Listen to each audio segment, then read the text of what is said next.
இங்கே வெளியில் வந்து இந்த வேஷமாக தான் இதை காட்டுறாரு. அப்படி தான் புரிஞ்சிக்க முடியுது.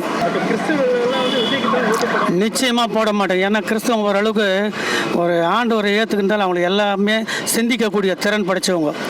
ஆண்டோடைய வார்த்தையை கேட்குறாங்க. எந்த சபையிலையும் இவருக்கு போடுன்னு சொல்கிறதில்ல.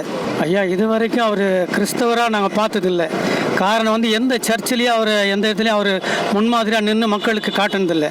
படத்துலேயும் அவர் விஜயன் தான் வருமே தவிர ஜோசப் விஜய்ன்ற வார்த்தை வந்து இப்போ எலெக்ஷனுக்காக கிறிஸ்தவங்க ஓட்டு போட மாட்டாங்க ஐயா. கிறிஸ்தவங்கன்றது எல்லாம் தெளிவாக இருக்கிறாங்க. ஏன் கிறிஸ்தவங்க போட மாட்டாங்க அப்படின்னா, போன கிறிஸ்மஸ் 25ஆம் தேதி அதே தேவாதிகார ஜனங்களை தான் கொடுமைப்படுத்துகிறாங்க. சங் பரிவார், பஜ்ரங் தள் இவங்கெல்லாம் அடிக்கிறாங்க. விஜய், ஜோசப் விஜய்னு சொல்லப்படுகிற அருமையான கிறிஸ்தவ அரசியல்வாதி அவர் என்ன பண்ணிட்டாரு? அவரு கூட இதுக்கு ஒரு எதிர்ப்பு தெரிவிக்கல.